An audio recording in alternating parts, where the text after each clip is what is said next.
Hello dear friends, continue to study Bereshit book. Today we are reading chapter number 47. Joseph went and told Pharaoh, "My father and brothers with their flocks and herds and everything they own have come from the land of Canaan and are now in Goshen." He chose 5 of his brothers and presented them before Pharaoh. Pharaoh asked the brothers, "What is your occupation?" "Your servants are shepherds," they replied to Pharaoh, "just as our fathers were." They also said to him, "We have come to live here a while, because the famine is severe in Canaan, and your servants' flocks have no pasture. So now, please let your servants settle in Goshen." Pharaoh said to Joseph, "Your father and your brothers have come to you, and the land of the Egypt is before you. Settle your father and your brothers in the best part of the land. Let them live in Goshen. And if you know of any among them with special ability, put them in charge of my own livestock." Then Joseph brought his father Jacob in and presented him before Pharaoh. After Jacob blessed Pharaoh, Pharaoh asked him, "How old are you?" And Jacob said to Pharaoh, "The years of my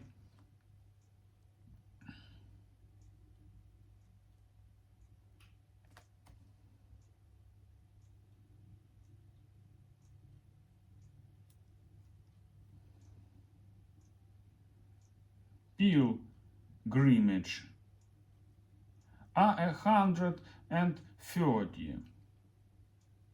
My years have been few and difficult, and they do not equal the years of pilgrimage of my fathers."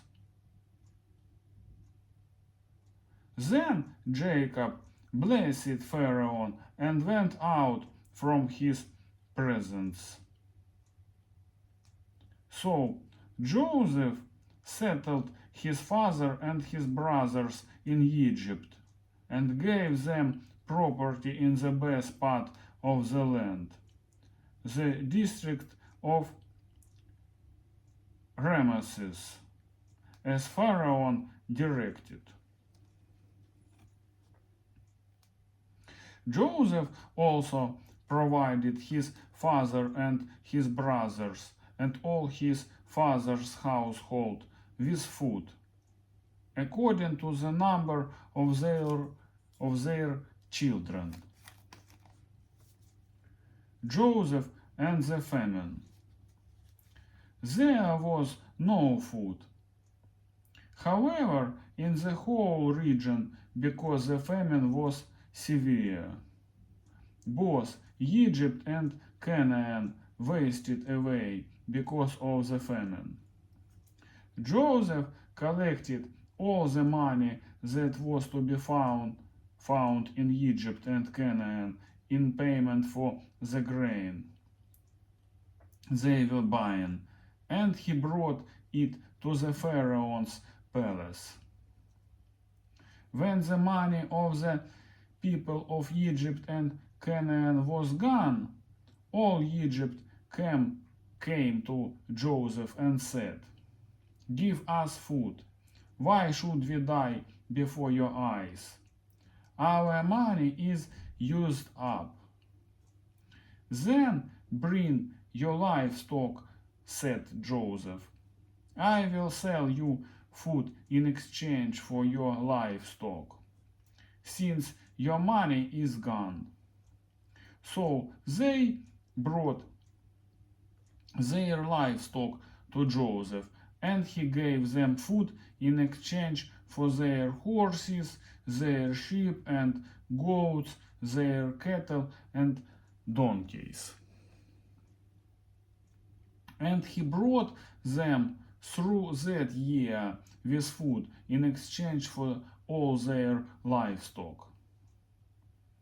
When that year was over, they came to him in following year and said, we cannot hide from our Lord the fact that since our money is gone and our livestock belongs to you, there is nothing left for our Lord except our bodies and our land. Why should we perish before your eyes, we and our land as well? Buy us and our land in exchange for food, and we with our land will be in bondage to Pharaoh. Give us seed so that we may live and not die, and that the land may not become desolate.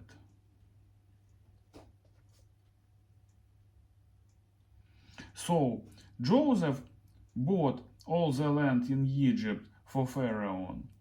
The Egyptians, one and all, sold their fields because the famine was too severe for them. The land became Pharaoh's, and Joseph reduced the people to servitude. From one end to Egypt to the other. However, he did not buy the land of the priests, because they received a regular allotment from Pharaoh and had food enough from the allotment Pharaoh gave them. That is why they did not sell their land. Joseph said to the people, now that I have bought you and your land today for Pharaoh, here is seed for you, so you can plant the ground. But when the crop comes in, give the fifth of it to the Pharaoh. The other 4/5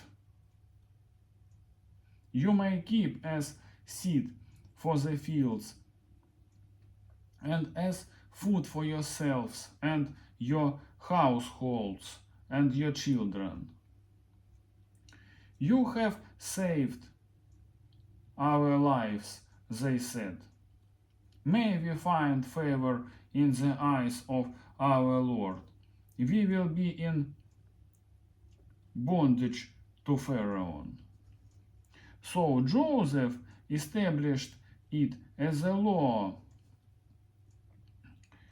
concerning land of Egypt, still in force today, that a fifth of the produce belongs to Pharaoh. It was only the land of the priests that did not become Pharaoh's.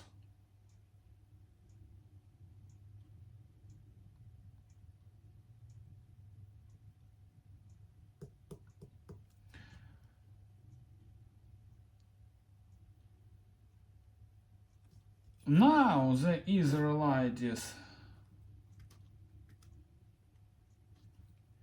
settled in Egypt in the region of Goshen. They acquired property there and were fruitful and increased greatly in number. Jacob lived in Egypt 17 years, and the years of his life were 147.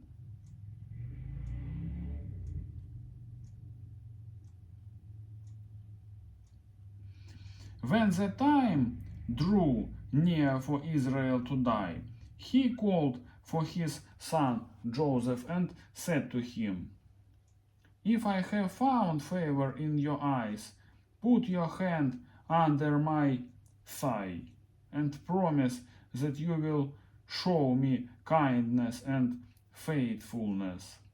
Do not bury me in Egypt, but when I rest with my fathers, carry me out of Egypt and bury me where they are buried." "I will do as you say," he said. "Swear to me," he said. Then Joseph swore to him, and Israel worshipped as he leaned on the top of his staff. Today that's all, my friends. Bye bye.